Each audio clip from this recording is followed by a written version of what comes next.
buenas noches, señoras y señores espectadores de PTV Córdoba. Estamos una vez más con todos ustedes en nuestro programa Cordobeses Cum Laude. Esos cordobeses dignos de alabanza, como el propio nombre indica, personalidades que de alguna manera están propiciando lo que es un rumbo determinado dentro de lo que es la historia cotidiana de nuestra ciudad. Y tras de haber entrevistado a nuestra alcaldesa, primera ciudadana, pues hoy estamos con otro de nuestros cordobeses cum laude. En esta ocasión estamos con Balbino Povedano. Balbino Povedano, que es, bueno, hablaremos de ello a lo largo de la entrevista, bueno, persona a la que le debemos mucho el estar en el mundo, y persona entrañable, de frágil apariencia, pero sin duda de una energía, de una vitalidad y de una lucidez envidiable. Balbino Povedano, como prácticamente todos ustedes saben, es médico ginecólogo y es muchas cosas más, ¿no? Su currículum sería tan amplio que yo creo, Balbino, que agotaríamos casi una parte del programa viendo lo que ha sido la intensa actividad de Balbino Povedano, no solo ya profesional, sino en cantidad de, bueno, de aspectos, ciudadanos, sociales, políticos, etcétera, ¿no? Podemos decir, por ser un poco el momento también actual, que es presidente del Consejo Económico y Social, hablaremos algo de ello al final posiblemente. Y bueno, sin más preámbulos, lo que procede en el tiempo que tenemos, que casi siempre, como ustedes saben, se nos hace corto, pues vamos a entrar en lo que pudiera ser esa biografía, esa figura, ese talante humano, esa fibra profundamente humana que caracteriza a Balbino Povedano. Veremos algunas fotos también que son ilustrativas de lo que ha sido su itinerario y su vida en concreto, y vamos a empezar. Y empezamos como es lógico, aunque el programa lo hacemos de manera aleatoria, es decir, el tiempo lo vamos mezclando según nuestro antojo. Podemos ir de pasado a presente, de presente a futuro, volver al pasado, es decir, hay libertad. Y antes que nada, señor Povedano, muchísimas gracias por estar aquí con nosotros y concedernos este hueco en su tiempo, que sabemos que está, bueno, pues muy ocupado, ¿no? Algunas veces ya lo veremos, yo diría que casi excesivamente, ¿no? Cuesta trabajo sacar tiempo libre. Bien, Balbino Povedano, que es el personaje que hoy tenemos con nosotros, nació un día 4 de julio de 1930 en Priego de Córdoba. Hijo de médico, Balbino Povedano, padre, al que yo no me resisto a decir, y ustedes me disculpan, que me trajo a mí al mundo. Entonces, pues, hay además aquí una especie de contacto casi, ¿no? Me trajo en Priego. Y bien, más allá de esa fecha, en ese Priego natal donde nace nuestro personaje, lo primero que cabría preguntar es qué recuerdos de esa infancia, de ese paisaje de Priego, ciudad en la que vivió pues también tiempo, ¿no? Pero sobre todo lo que son esos ese momento en el que abre los ojos ese niño, ese adolescente, a un paisaje, me voy a permitir decir que tan delicioso, tan espléndido como es el de la Subbética y en concreto el de Priego. ¿Qué recuerdos hay de infancia? Bueno, yo lo primero que quería, hombre, darte las gracias por estar aquí, naturalmente, ¿no? Luego corregirte, evidente, yo cum laude, nada. Bueno, yo soy un hombre vulgar y corriente, y soy un ciudadano, eso es lo que me gusta ser además, ¿no? Pero en fin, yo nací en Priego. En realidad yo no nací en Priego, yo nací en Zamorano, que es una aldea de Priego. He vivido siempre allí, mis padres han vivido siempre allí. Mi padre se fue a Priego cuando se casó, mi madre sigue viviendo en Priego, entonces pues yo tengo una relación muy estrecha con Priego. Mis primeros recuerdos, pues fíjate, mis primeros recuerdos es la guerra. Yo tenía 6 años, en el año 36, sí. Yo tenía 6 años, y es cuando se empieza a tomar más o menos conciencia, ¿no? Hombre, una guerra que yo no la percibía como guerra, eso es evidente, ¿no? Pero sí recuerdo algunas cosas. Por ejemplo, en el jardín de mi casa se hizo un subterráneo y se hizo un búnker, diríamos ahora, ¿no? Para protegernos tras los aviones, porque Priego estuvo en la frontera entre un bando y otro, y entonces allí hubo 2 o 3 bombardeos con unas bombas que ahora ni una bomba de mano sería comparable con aquello, ¿no? Pero bueno, pero sí que cuando tocaban las sirenas todos salíamos corriendo, y eso sí se me ha quedado a mí grabado, a meternos al sótano, sí, en aquel refugio, ¿sí? Hombre, luego también viví otro de los recuerdos así que tengo en una huerta que teníamos cerca de Priego, porque no íbamos de la ciudad por evitar, porque no sabíamos dónde estábamos, ¿no? Y sí que recuerdo mucho de mis primeras infancias, pues la relación que yo mantuve con mis abuelos. Yo he conocido a mi bisabuelo y he conocido a mi bisabuela. Mi padre murió con 96, mi madre tiene 95, está como una rosa, y yo pienso llegar aproximadamente a los 120. Luego ya veremos. El siglo cumplido, ¿no? El siglo cumplido, sí. Bueno, pues sí, con mi abuelo yo tuve una relación muy estrecha, como te decía, quizás porque mi padre era de Zamorano, mi madre era de Cabra, íbamos un fin de semana a un lado, otro fin de semana a otro. A mí me gustaban los caballos, mi abuelo le gustaba montar, y yo montaba mucho a caballo, y a Zamorano y a Priego, a Cabra, pues aquello para mí era un disfrute. No, nosotros íbamos en coche. En coche. Sí, pero si te cuento algo, no te lo crees. Pero mi padre tenía un coche, pero qué densidad de circulación debería haber. Cuando mi padre, por ejemplo, si íbamos a Zamorano, llamaba por teléfono, oye, ¿hay algún coche en la carretera? Decía, no, vente para acá. Entonces nosotros salíamos con el convencimiento de que no venía ningún coche. Previa garantía de que no iba a haber no venía absolutamente ningún coche. Nosotros teníamos una casa en Zamorano cerca de la carretera, y allí pues nos decían, no, oye, pues sí, ayer salió, hace un rato, ya hace 2 o 3 horas salió el coche de Serapio, el único coche que había. Bueno, pues esperábamos a que el coche de Serapio llegara, cuando llegara, y salíamos nosotros, ¿no? Eso hoy día inimaginable, ¿no? Eso es inimaginable. De Priego a Cabra, pues mira, de Priego a Cabra hay 30 kilómetros, ahora habrá menos porque han hecho ahí, pero en mi tiempo había 20 kilómetros, ¿no?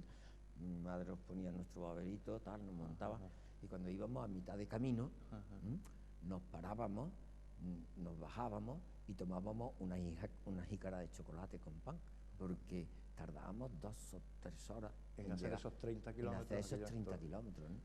Tenía que parar el coche, nos teníamos que pinchar, siempre nos pinchábamos, no había neumáticos, no había cosas de esas, y parábamos a merendar. Es curioso. Señor Povedano, haciendo ese bucle en el tiempo, ¿no? Hay algo evidente, y Balbino Povedano en la memoria de muchos cordobeses es un poco, como ginecólogo, como persona que ha asistido y que ha sido, bueno, ha estado en el parto, en el nacimiento de cada uno, de muchos cordobeses. Antes del programa yo recuerdo, le preguntaba, bueno, ¿cuántos críos, cuántos niños y niñas ha traído usted al mundo? Decía, no lo sé, yo sé pero me decía, tengo 50.000 historiales aquí en Córdoba, ¿no? Sí. Son decenas de miles de niños los que han venido al mundo. No tengo ni idea. Ni idea, ¿no? No tengo ni idea. Ten en cuenta que yo de Priego, y con 9 años, estudié el bachiller en los Salesianos, pero luego me fui a Madrid. Yo hice la carrera allí y la especialidad allí. Yo la hice en la maternidad de Santa Cristina, entonces la maternidad de Santa Cristina era la maternidad que tenía más índice, más natalidad de España, y nosotros asistíamos a aproximadamente unos 60 partos diarios cuando estaba de guardia. ¿60 partos diarios? Sí. Bueno, eso había. A hacer estadísticas, eso. Sí. Hoy día, ¿cómo vive un ginecólogo? Es verdad que el fenómeno de la natalidad se nota incluso en la clínica de un ginecólogo, es decir, hay menos niños, evidentemente, eso dicen las estadísticas, sí. Y me imagino que eso también en la práctica profesional, ¿verdad? Sí, no tanto, no tanto, vamos a ver. Evidentemente, el índice de natalidad ha descendido muchísimo, eso es cierto, pero el número de los que nacen no hay tanta diferencia, porque ahora están pariendo las que tenían 25 o 30 años, las que nacieron hace 25 o 30 años. De 25 o 30 años nacían muchas más, luego ahora muchas más mujeres que paren, aunque solo paran una vez. Y antes había menos mujeres, pero parían 8 o 9 veces. Claro, claro. Por lo cual el número se equilibra. El número no se equilibra, Bueno, siguen siendo siguen menos, siendo, sí, siguen siendo menos, pero evidentemente no la diferencia que podría aparecer en el otro sentido.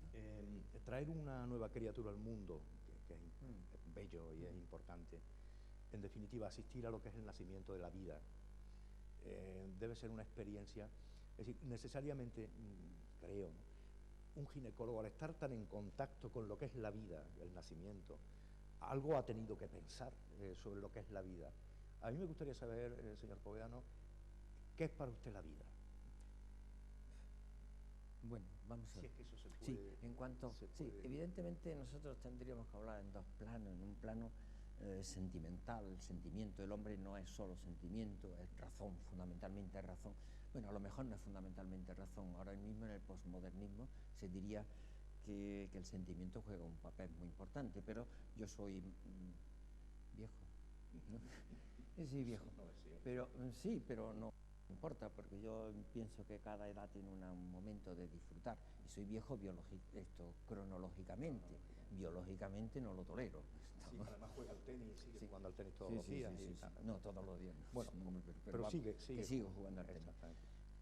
Esto que venía... la vida. Sí, bien, vale. Bueno, pues que tú ahí lo planteas un poco en el sentido de la vida, este sentido de que puede tener la vida. Yo ya no me estoy refiriendo a vida, sino que hasta cierto punto me están limitando a vida humana. Eso es otra guerra, eso es otra guerra. Y a eso tiene unos valores que nosotros cedemos a esa vida. Pero también hay otro punto de vista, y es un punto de vista racional. ¿Cómo veo yo eso? Pues mira, entonces nos vamos a transportar al Big Bang. Nada menos. Sí, hace poco más o menos. 15.000 millones de años, ¿no? Más o menos. Bueno, pues yo pienso que en el Big Bang se produjo una explosión. Ahí hay una serie de partículas elementales y ahí se constituyen una serie de átomos. La unión de varios átomos en esta evolución del cosmos pues dio lugar a moléculas. Esas moléculas en algún momento fueron muy complicadas. Y entonces se constituyeron las macromoléculas. Esas macromoléculas se rodearon de una membrana.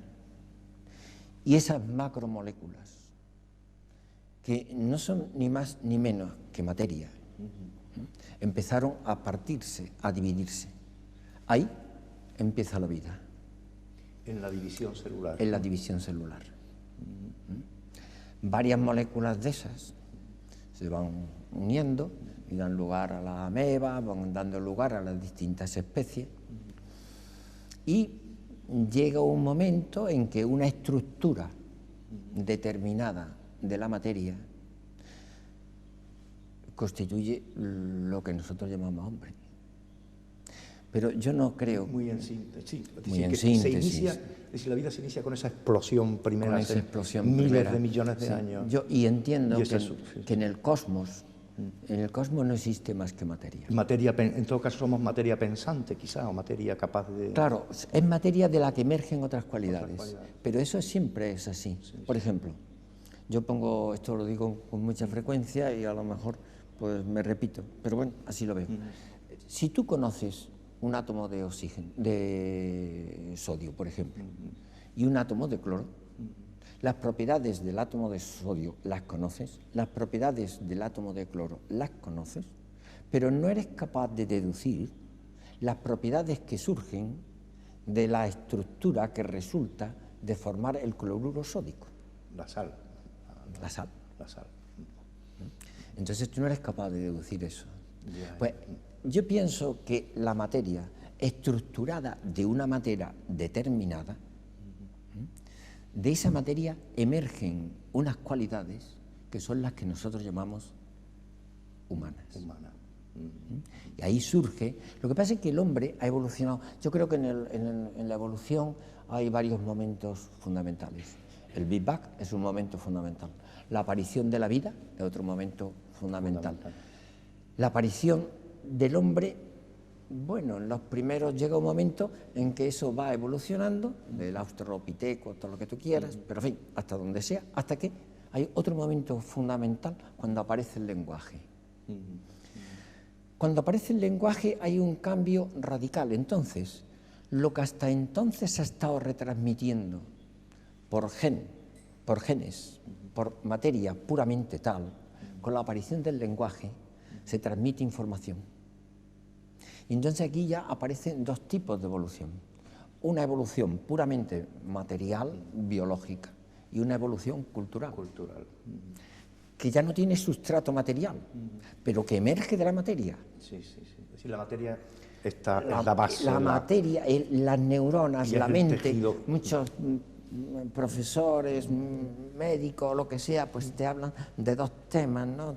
El soma, el cuerpo y la mente, pero bueno, la relación entre la mente y el alma, según... Pero evidentemente yo no soy dualista, ¿no? Sí, no, está claro. Yo no creo el alma por un lado, el cuerpo por otro. No, yo creo que lo que nosotros llamamos espíritu, alma, y yo soy creyente, eso emerge de la materia. De la propia materia. De la propia materia. En la materia, si hay alguna cualidad, yo no sabría definir la materia. Pero porque antes materia era lo que se veía, lo que entraba por los sentidos, aquello que es perceptible. Hoy día damos un paso más y materia es aquello que existe independientemente de que yo lo vea, lo perciba. Claro. Lo único que pasa es que la única forma que yo tengo de conocer en este mundo, si hablo mucho me cortas. No, por favor. Si la única forma que yo tengo de conocer en este mundo fundamentalmente es por los sentidos, por lo que percibo. Pero lo que percibo no tiene por qué ser directo, sino que yo puedo percibir a través de un microscopio o a través de un experimento donde hago una hipótesis de trabajo y digo, si esto es verdad, tiene que ocurrir aquello. Si me ocurre, pues que aquello puede ser verdad, ¿no? Por lo menos es una hipótesis verdadera. Dijo, señor Povedano, alguien dijo que quizá el ser humano era la materia pensándose a sí misma, es decir, en su propia evolución, o la evolución pensándose a sí misma, ¿no? Claro. Que posiblemente sea así. Es que es así. El ser humano es la evolución pensándose, conociéndose y estudiándose. Tiene la capacidad de pensar. De pensar sobre la propia... Claro. Curioso. Sí, eso me parece muy atinado. Lo único que pasa es que nosotros entonces evolucionamos en dos sentidos. En un sentido biológico, que yo no sé si vamos a ser los últimos. Este es el tema, claro. Que yo no sé si vamos a ser los últimos. Yo no sé si algún día, si nosotros en el fondo somos una estructura fundamentalmente... ¿De carbono? De carbono. ¿Por qué de carbono? Pues fundamentalmente de carbono por las 4 valencias que tiene. Pero hay otros minerales que tienen también esas 4 valencias. ¿Está usted pensando en el silicio? Estoy pensando en el sílice. En el silicio. Entonces es posible que algún día, pues... Bueno, esto tampoco lo creo. Entraría entonces la inteligencia artificial, si será posible hacer un hombre con una materia distinta a la que nosotros estamos hechos. Sí. No lo veo yo eso tan claro, no lo veo tan claro, ¿no? Hay una frase terrible porque tiene resonancias bíblicas. No sé si era de Bill Joy o alguno de estos gurús de la inteligencia artificial que dice: y las máquinas heredarán la tierra. Esto puede ser tremendo, ¿no? O sea, sí, porque entra que salgan máquinas capaces de reproducirse, eso yo pienso que sí. Yo pienso que sí. Es un futuro. Pero siempre esa máquina, creo yo, ¿no? Esa máquina va a necesitar una información previa. Podrá elaborar datos, podrá coger datos, pero no sé si, hablando puramente como tal, va a tener conciencia de eso. Me dará resultados, se comportará como, pero no sé si va a tener esa conciencia, no lo sé.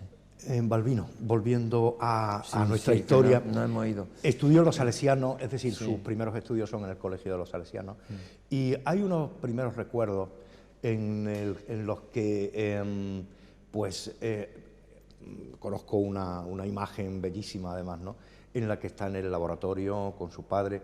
¿De qué manera esa vocación médica, si es que podemos, yo creo que sí, que hay una cierta vocación médica, está directamente asociada y desde pequeño ya empieza a vivir un poco lo que es el ambiente de la clínica, del laboratorio. Tenemos aquí en pantalla una foto que nos gustaría, Balbino, de su infancia, que nos gustaría que la comentara. Sí, yo nací ginecólogo. Sí, sí, sí.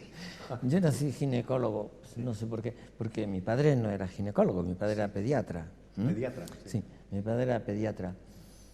Pero es evidente, o sea que por todos lados yo tenía que ser médico a la fuerza. Primero, genéticamente, pues no lo sé. Si eso de alguna manera se transmite genéticamente, no lo sé.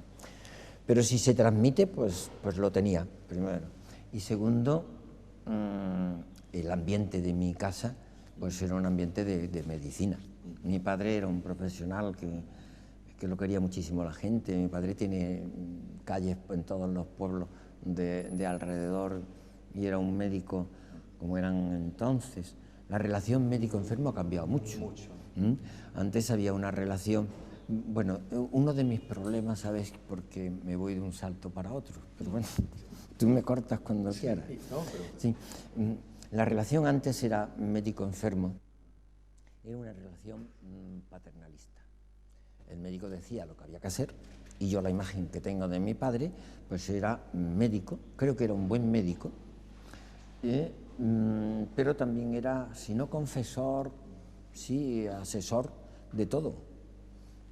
O jurídico, o económico, y si había que recomendar a un niño en la mili, pues mi padre, bueno, y los problemas conyugales, eso en mi casa estaba a la orden del día, ¿no?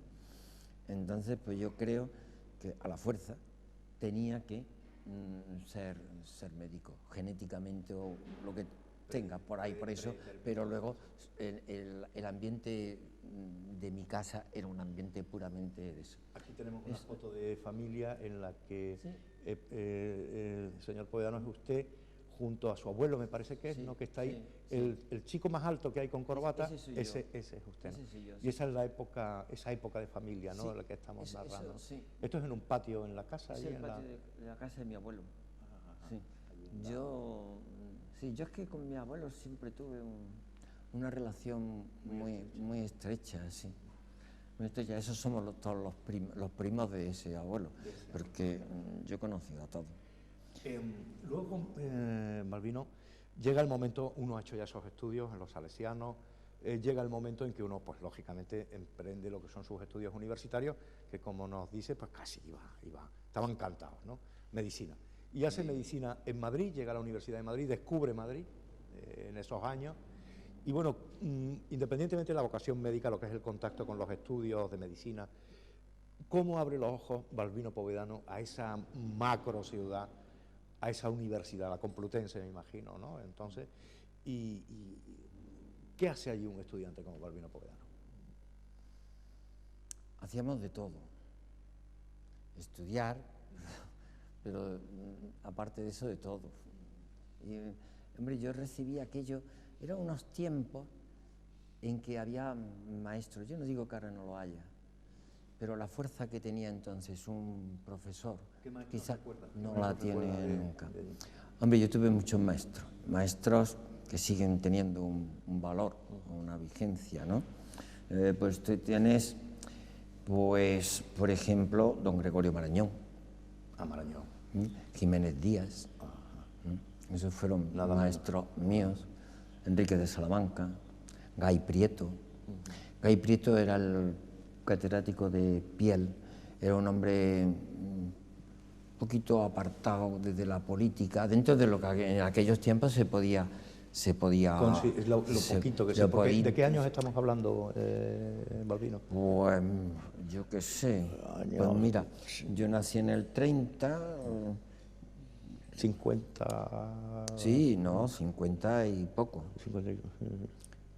Una época complicada, además. No, 30, 39 me fui, 39 son 46, yo terminé el bachiller en el 46, entonces me fui a Madrid. A Madrid, a estudiar la carrera. Claro, yo me fui a Madrid a estudiar la carrera. A finales de los 40 y principios de los 50. A mediados 40. A mediados de los 40. Mediados de los 40, sí. Bueno, conocer a Marañón y a Jiménez Díaz, que además tienen su calle aquí en Córdoba, Sí, los sí. primeros, Sí. no es poco. Hombre, Gay Prieto, por ejemplo, era un hombre que se permitía algunas cosas que a nosotros nos llevaban a escándalo, y que ahí empezó mi vena más o menos política, ¿no?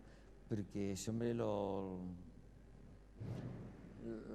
lo desterraron, pero sí que le prohibieron algunas veces dar clases y cosas de esas, porque era un hombre que defendía, por ejemplo, que con lo que se gastaba entonces en una super fortaleza volante, aquellas de la guerra, ¿no? Los B-52, no me acuerdo lo que era. No recuerdo tampoco. Sí. Bueno, pues una fortaleza de esa volante que a él curaría toda la lepra, porque entonces había lepra en España, en concreto por cerca de mi pueblo, por ahí por Rute, Priego, tal, ahí había un núcleo importante de lepra, y cuando él hablaba contra la guerra, hablando de eso, pues eso en aquellos tiempos era tal. Luego maestros así, en mí, pues hombre, don Gregorio tenía una amistad con mi padre, yo conocí bastante dentro de lo que se puede decir a don Gregorio. Estuve en el Hospital General con él, él iba 20 detrás y yo iba más o menos el último. Pero sí hay un hombre que me influyó muchísimo, que es el doctor Rebollo. El doctor Rebollo, es que yo no sé si esto interesa. Sí, son recuerdos que son... El doctor Rebollo era un amigo de mi padre.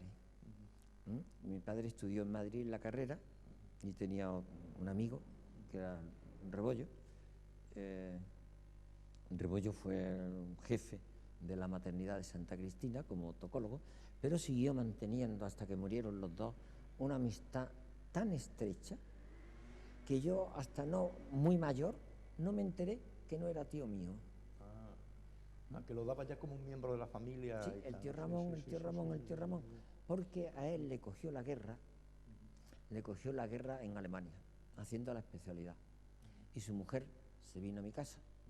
Entonces yo tenía 6 años, toda la guerra la vivió en mi casa, él de Alemania pasó a mi casa, y bueno, pues el tío Ramón, y siguió siendo el tío Ramón hasta que se murió. Y este hombre para mí tuvo una gran virtud, y es que me enseñó medicina, pero me enseñó otras muchas cosas de la vida, de todo. Me enseñó un comportamiento, me enseñó un estar en la medicina, me enseñó hasta comer. Le gustaba comer, su mujer era vasca, y me enseñó mucho. Es un hombre al que no he olvidado con eso. Yo creo que mi padre y Rebollo quizás sean los dos personajes que más influyeron en mí. Y luego yo hice medicina pues por él, porque él estaba entonces en la maternidad esta que yo te digo, y yo entré allí pues enchufado. Acaba en Balbino la carrera, llega el momento de hacer oposiciones, múltiples oposiciones, porque bueno, yo no sé cuántas. Hombre, a mí me ha gustado más estudiar que ejercer. Sí. Entonces la oposición en aquellos tiempos era el único medio que había de significar algo, buscarte un puesto, ¿no? Entonces, y yo vine a Córdoba por esas oposiciones. El venir aquí fue por sacar plaza. Sí, yo hice una oposición de tocólogo municipal durante un tiempo, no corto. Yo fui el tocólogo municipal más joven de España, y hice maternólogo del Estado, lo gané también. También la oposición. Bueno, entonces es por lo que yo vine a Córdoba. Mi padre se puso enfermo, yo me vine aquí, quedó vacante la plaza de don Diego Canal, que era el tocólogo municipal de Córdoba, y como yo tenía la oposición ganada, entonces por concurso o oposición cogí yo la plaza de don Diego Canal. Y se estableció aquí. Y me establecí aquí. Después ya aquí sí hice la oposición de maternólogo de maternólogo de Estado, yo te lo he dicho, de ginecólogo de la Seguridad Social. Conoció y tocólogo aquí a su actual esposa en Córdoba. Bueno, tenemos aquí una foto curiosísima, porque Balbino Povedano es el que aparece montado ahí con estampa a la jineta ahí con la que es actualmente su esposa, ¿no? Con la que es su esposa, ¿no? Sí.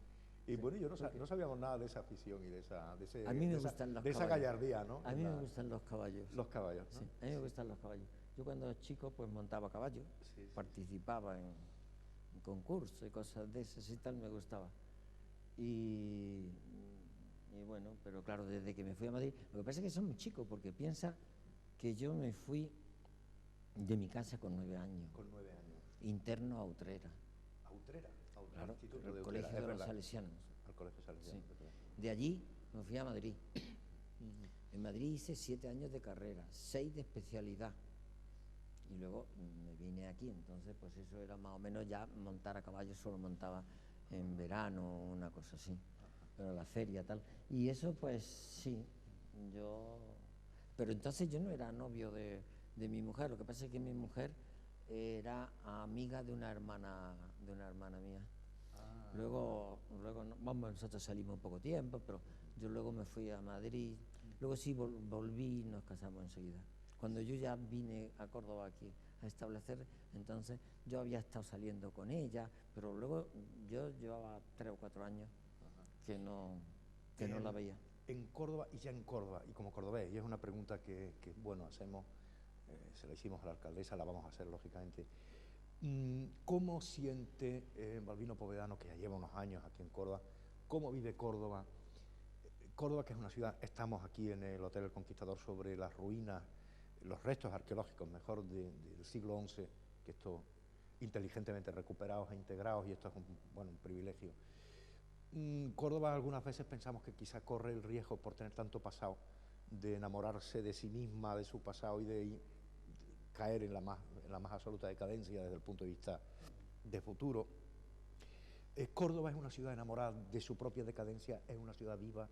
¿Cómo vive esa Córdoba, Balbino?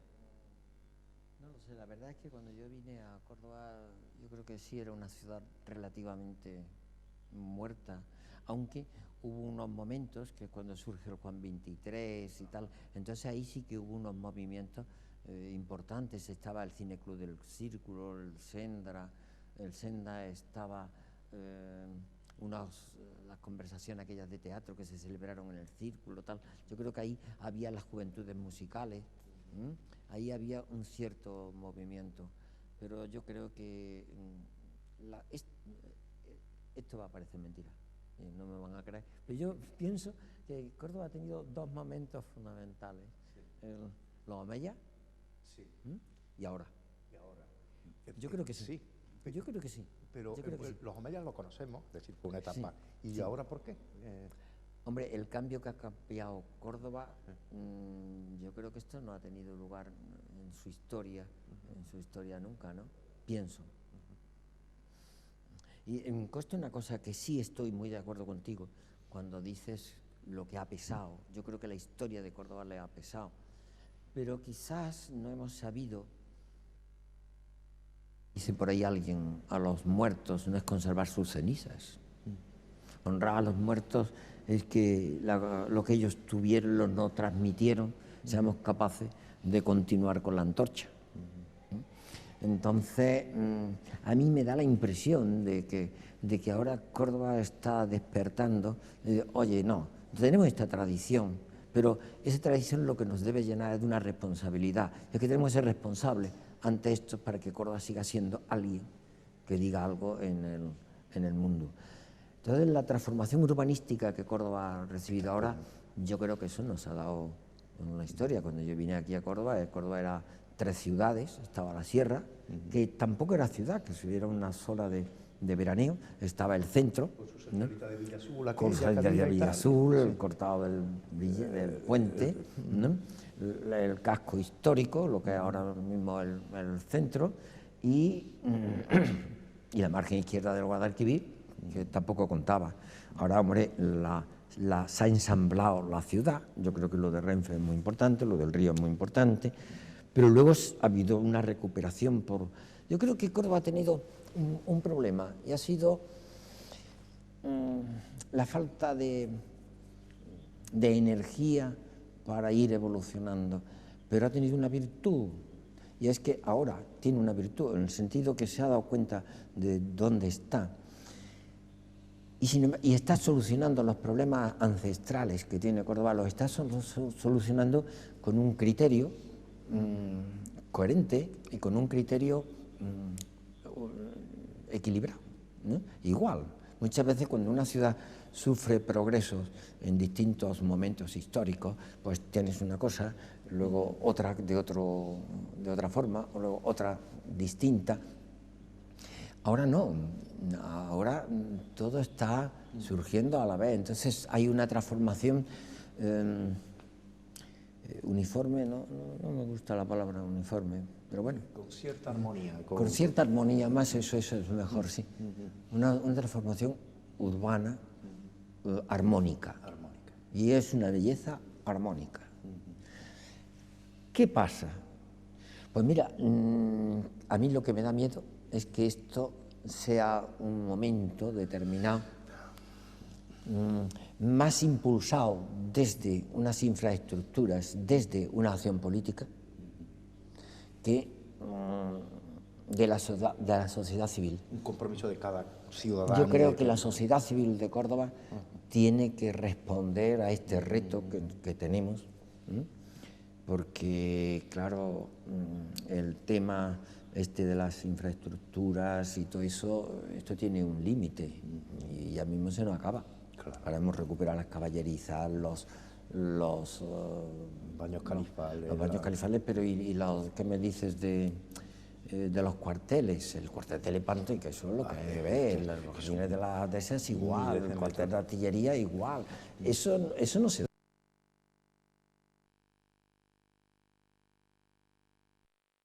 Parece que eso es un dato muy importante para el cambio. Pero si no cambiamos nosotros, si no cambiamos los cordobeses de a pie, eso va a tener un fin. Estamos totalmente de acuerdo con esa. Tenemos aquí en Balbino esa primera etapa en los años 70, finales de los 60, aquí con Pepe Aumente, con ese querido Pepe Aumente, Rafael Salazar. Sí. Creo que es en el Parador de Carmona. Sí. Y son esos momentos difíciles, ¿no?, previos a la transición, donde, bueno, pues ustedes se dedicaban a reunirse y ver qué se podía cambiar, ¿no? Sí. En aquella situación dramática ya de dictadura, ¿verdad? Sí, yo vine a Córdoba y me encontré de entrada un poco desemparado porque no sabía cómo encajarme.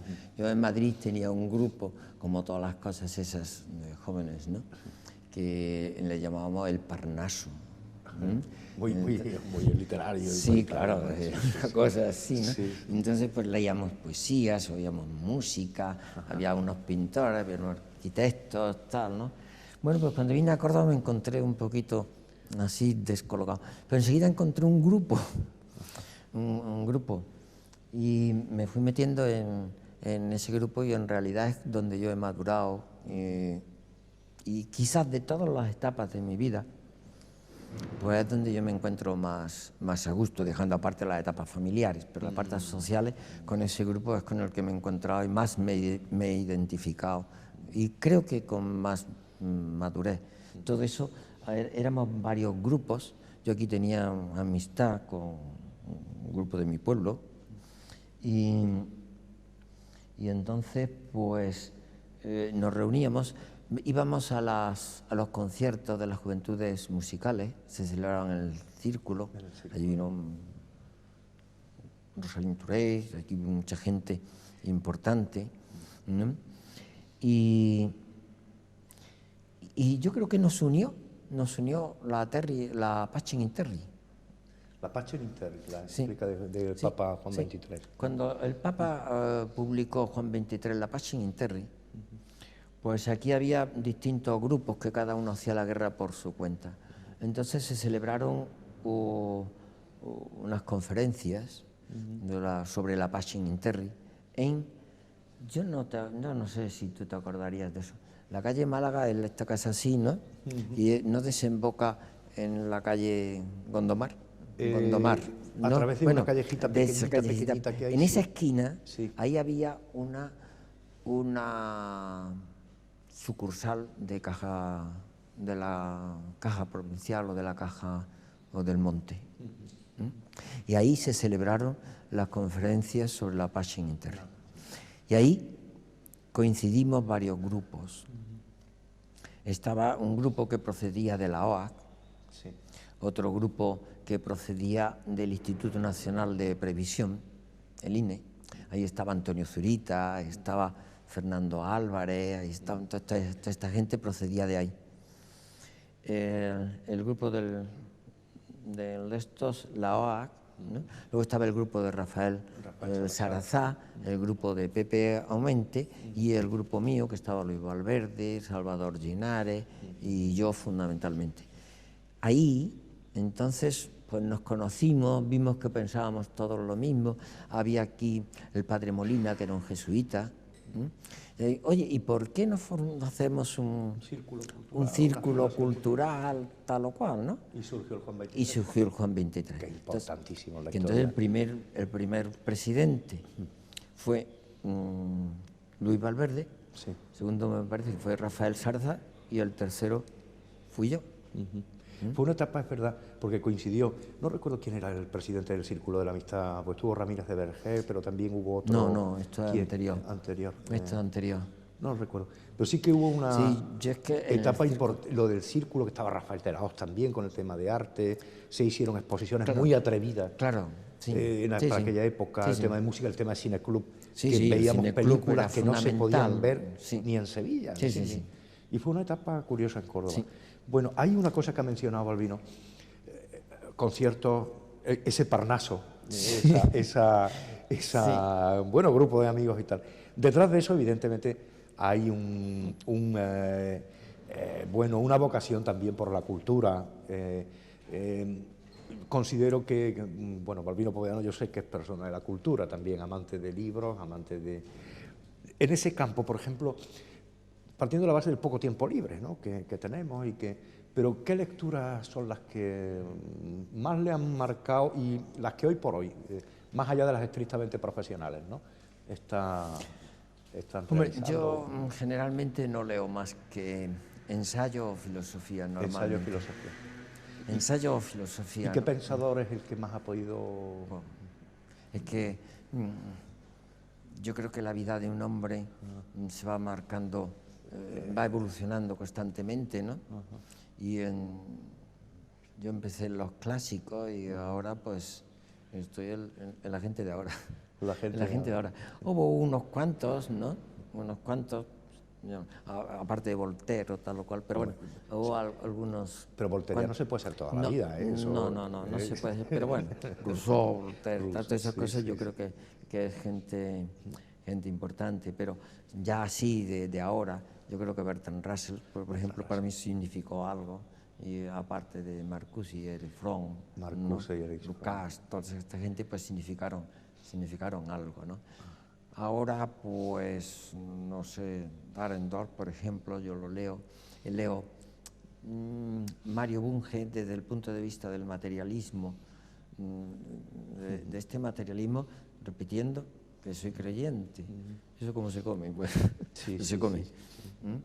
Pues Mario Bunge es un hombre que en ese tema, pues a mí me interesa, ¿no? Luego, pues, he tenido buena amistad, porque un discípulo de don Gregorio Marañón fue Laín Entralgo. Laín Entralgo fue profesor mío y he mantenido una amistad hasta que se murió. Hasta que se murió, por ejemplo, Laín Entralgo, pues también es un hombre. Zubiri, el concepto del hombre de Zubiri, es un hombre que a mí me interesa. Le oí hablar en cierta ocasión, hace ya tiempo lo digo por lo que pueda pensar sobre eso, Dawkins, el libro de Dawkins, El gen egoísta. Sí. ¿Qué piensa Balbino en ese libro? Básicamente es la diferencia entre si el ser humano genéticamente es egoísta o es altruista. Parece que Dawkins apuesta porque, bueno, somos una maquinita en la que determinados genes nos usa, el cuerpo no es otra cosa que una máquina que sirve para... Pero ahí sí que existe ese cambio, que es fundamental. ¿El ser humano es egoísta, en definitiva, o genéticamente? Bueno, el animal no tiene capacidad de raciocinio, el animal tiene que defenderse. Entonces nosotros llevamos dentro una cierta agresividad para la supervivencia del individuo. Eso es evidente. Pero la característica fundamental del hombre es su conciencia, su razón. Entonces, como te decía al principio, independientemente de la evolución biológica, de lo que mis genes me determinan, hay otra herencia. Dawkins, ya que lo has citado, él habla del meme. Sí. En vez del gen, los memes. Pues los memes. Entonces, el meme, ¿qué sería el meme? El meme sería el gen cultural. Y yo puedo tener una idea. Por ejemplo, los derechos humanos. Pues entonces eso no existe. Los valores no son entes metafísicos. Los valores es algo que creamos nosotros. Entonces, para mí llega un momento en que, ¿egoísta en qué sentido? A lo mejor yo tengo ganas de pegarle una patada en la espinilla a un señor, pero no se la pego. Lo que me pide el cuerpo, como dicen, es pegarle la patada. Ese es el gen, el gen cultural, el meme. Ese es el gen, el que se la pegue, el gen biológico. El gen biológico. Como animal. Me disputo con él como animal. Pero luego yo reconozco el rostro del otro. Le reconozco igual a mí. Le reconozco unos valores. Que se los reconozco yo. Y entonces digo, aunque a mí me apetezca esto, no lo hago.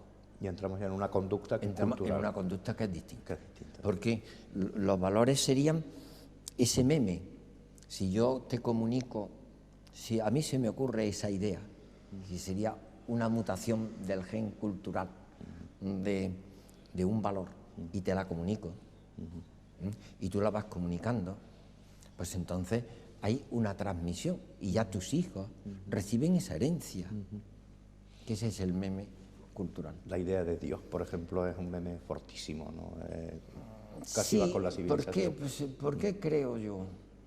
Pues mira, el creer en Dios no hay más que una forma para tener una fe así, ¿no? Que es la experiencia mística. Aquí hay dos esferas, como dicen marinas, ¿no? Hay dos esferas, la esfera de lo científico, la esfera de lo sagrado, ¿no? Entonces yo, en la esfera de lo sagrado, yo experiencia mística no he tenido. Me he educado en la religión católica y luego ha llegado un momento en que ya maduro, ya tal, pues hay una doctrina, que es la doctrina de Cristo. A mí me parece que es una doctrina muy interesante y yo libremente me uno a esa doctrina, quizá un tanto heterodoxo, pero bueno, dentro de que, bueno, que admito las prácticas porque entonces yo que soy un hombre muy racionalista, muy racional, quizás frío en algunos momentos, ¿por qué creo? Porque yo tengo mis dudas, afortunadamente, ¿no? No hay nada más peligroso en la vida que la certeza absoluta, porque desde el punto de vista científico estás seguro de que no existe, claro. de que no existe, ni siquiera la matemática hoy la puedes aceptar como segura, ¿no? Pues mira, yo pienso que hay una cosa que es común a todo, que es la existencia. Yo existo, las cosas existen. Y luego, como los filósofos hablan de otra cosa, que son la esencia, que serían las cualidades, ¿no?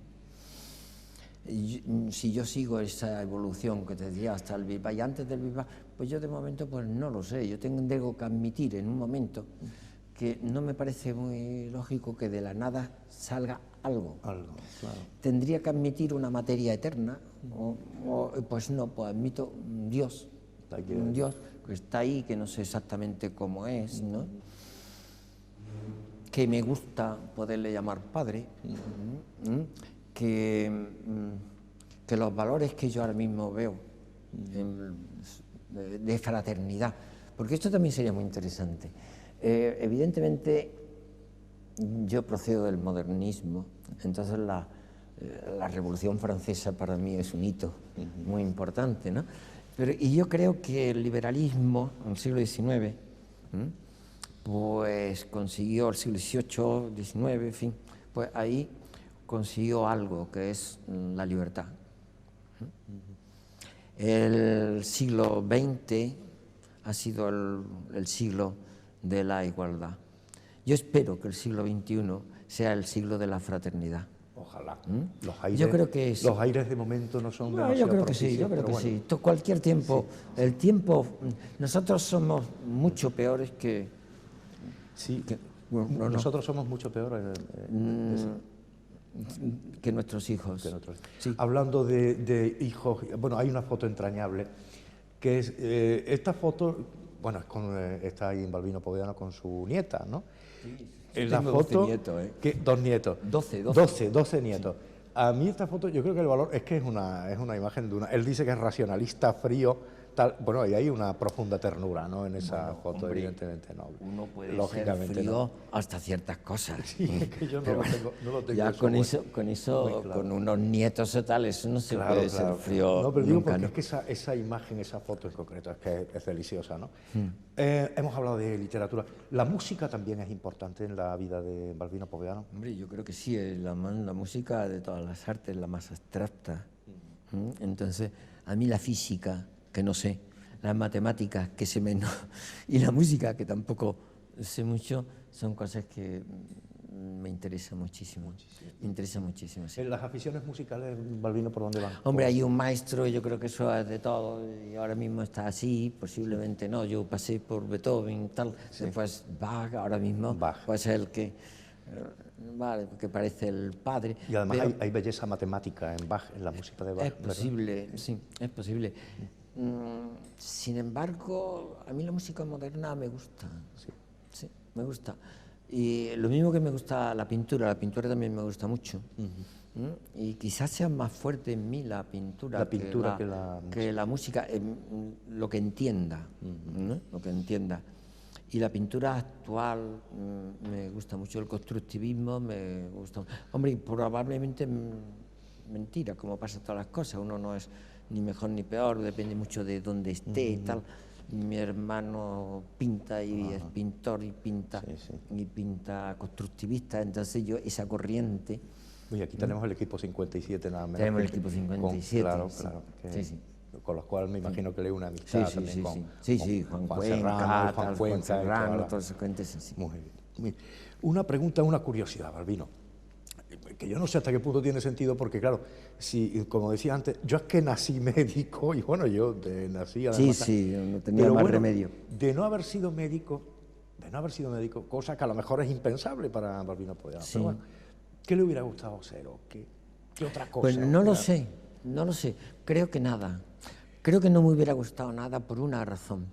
Primero porque me siento tan satisfecho en la medicina que no se me ha ocurrido pensar qué sería yo si no fuese médico. No lo sé. Yo tengo 3 hijos ginecólogos. Bueno, sí, así que ¿Alguno se llama Balbino? Sí. Balbino Povedano, bueno, pues entonces hay toda una saga familiar. Antes te hablaba de la medicina actual, el paternalismo, que eso ha pasado, ¿no? Ahora nosotros decimos que somos profesionales en el sentido que hemos dado un paso atrás, creemos en la autonomía y en la libertad del sujeto, le decimos lo que tiene. Pero me da la impresión de que se ha olvidado un poco lo que significa la palabra profesional. Y yo en la medicina me gusta ser profesional. Profesional, bueno, ahora mismo de lo que ha quedado eso, profesión, solo es las órdenes religiosas. ¿Qué profesión? Era cuando uno se dedicaba en cuerpo y alma a aquello. Y eso es lo que a mí me ha gustado. La verdad es que luego la especialidad que escogí pues me mantiene muy eso, porque es trabajar sobre vida, siempre lo que vemos es vida nueva. Entonces, pues, yo estoy próximo a... Me ha condicionado mucho. Yo creo que hay una edad biológica, una edad cronológica, como te decía antes, y la característica posiblemente fundamental del hombre es que es un animal de proyecto, de futuro.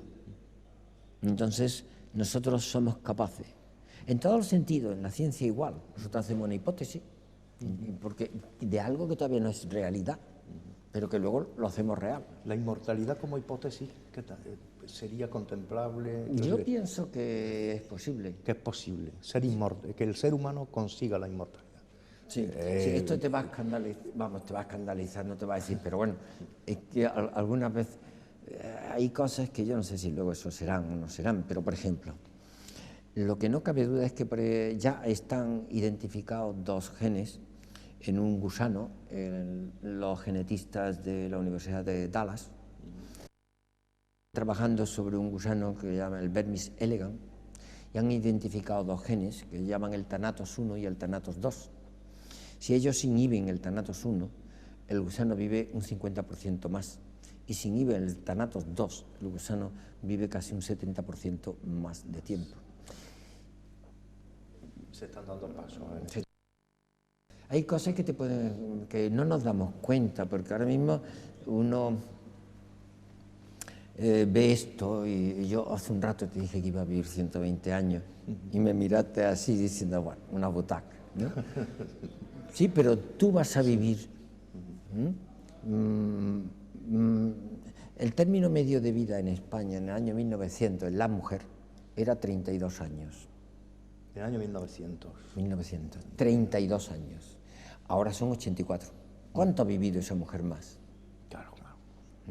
Pues las que nazcan ahora, que van a llegar a los 120, 130, yo creo que sí. Y no es que van a llegar, sino que van a llegar con calidad. Claro, claro. Van a llegar con calidad. ¿Y por qué envejecemos? Bueno, es que entonces ya... ¿Por qué envejecemos? Pues mira, no se sabe por qué envejecemos. O sea, hay muchas teorías. Una teoría es, por ejemplo, los procesos oxidativos, ¿no? Evidente. Otra teoría es la teoría de los telómeros. Hay una chica, murió de un carcinoma de ovario en Estados Unidos, no recuerdo el año, pero hace ya muchos años. Pero el caso es que sus células se siguen multiplicando con la misma actividad. ¿Y qué tienen sus células de particular? Pues los cromosomas, al duplicarse, parece que pierden algunos extremos de ellos que se llama telómeros. Y esto implica un cierto envejecimiento. Esas células han creado una sustancia, que es la telomerasa, que lograría eso, volverlo a reempalmar, entonces no envejecen. Y hoy día, pues tú tienes todo el tema de la menopausia, bueno, ahí podríamos ya entrar en temas muy profesionales. Perfecto que una persona viva 200 años y tal, pero que tenga buen carácter, quiero decir, porque pensar que pueda vivir 200 años una persona claro, una mujer o un hombre con mal genio.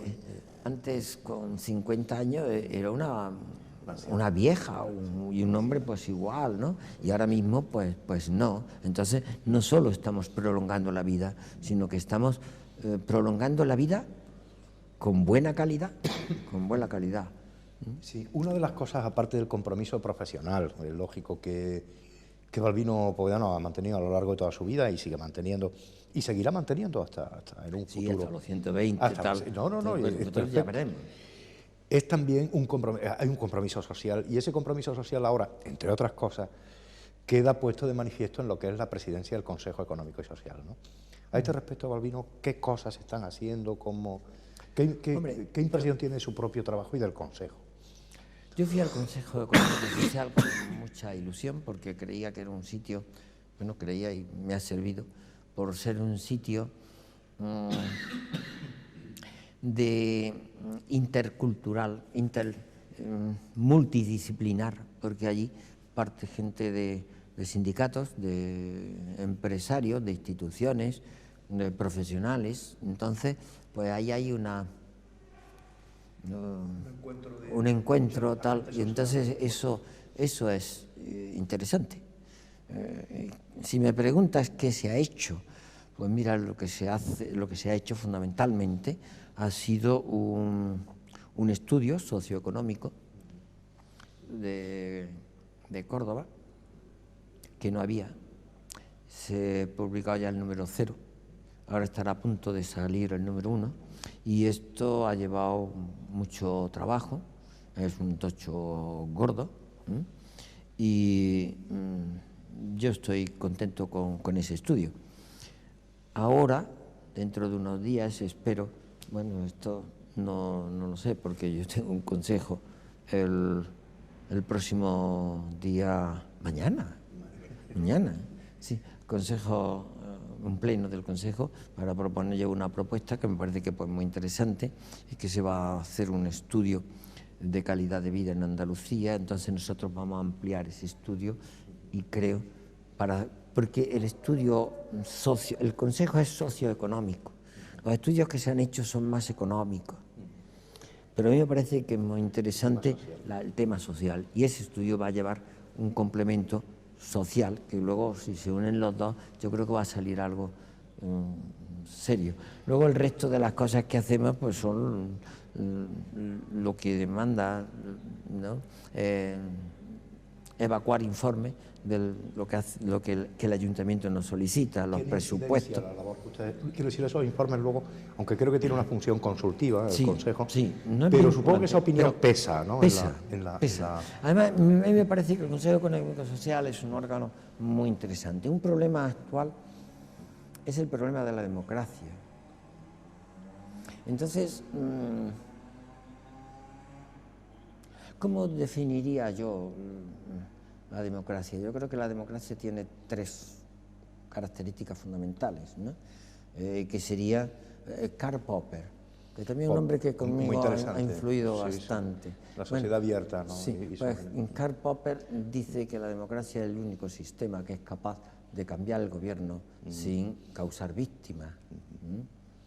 Bueno, pues sí, pues sería las elecciones, pues sería bien, vale. Segundo, pero con eso no vale, con eso no vale, porque puede haber elecciones que son elecciones democráticas, pero en un líder populista que luego actúa como dictador, aunque su elección haya sido democrática, pero es un dictador. Pero luego él tiene una elección democrática, pero no es un sistema democrático. En segundo lugar estaría el Parlamento, que es el que controla. El Parlamento es la única, que a mí yo vea, la única posibilidad de relación. El Parlamento está a medias entre el poder y el demos. Entonces el Parlamento son personas que representan al demos y que tiene una función que es el control. El control. Y en tercer lugar está la participación. Aquí está el mayor problema de la democracia actual, creo yo. ¿No? No se puede considerar la democracia como algo ya dado. La democracia es un instrumento, es una institución viva. Entonces tiene que ir actuando, moviéndose, evolucionando en función de cada tiempo, ¿no? Y esa participación democrática, hombre, que yo creo que en Córdoba se está haciendo aceptablemente, porque ahí están las asociaciones de vecinos, tal cual, pero como un órgano muy importante de participación en el sistema democrático, yo creo que es el Consejo Económico y Social, ¿no? Balbino, se nos acaba lamentablemente el tiempo y está en esta conversación relajada, tranquila. Una última pregunta y brevemente, si puede ser. Que antes definía Balbino al ser humano como un ser de proyectos, ¿no? ¿Qué proyectos hay todavía en la mente de Balbino Povedano? ¿Qué cosas cree que tiene que hacer? Yo pienso seguir teniendo una actividad como ciudadano de a pie, en una democracia con una cierta ideología, también como una ideología no estable, sino que tiene que evolucionar, porque los tiempos cambian, ¿no? Hay algunos otros proyectos, pero que yo no soy llamado ahora mismo a poder decir, porque no dependen solo solo de mí, yo estoy ahí, pero es un grupo y yo creo que esto lo tendríamos que manifestar en grupo. En ese grupo. Creo que será importante como un dato más de participación en la vida social de Córdoba, que puede tener su importancia, y que espero que salga. Para mí ahora mismo es un proyecto gordo y grande. Ponemos ya la última, la guinda, que hace absolutamente feliz a Balbino Povedano. Es decir,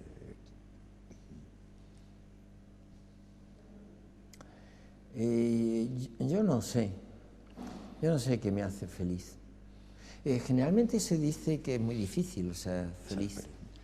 Es posible que como un estado de felicidad eso sea difícil, ¿no? Lo que yo sí te puedo decir es que hay momentos en que yo no necesito nada, que digo, hagamos 3 tiendas.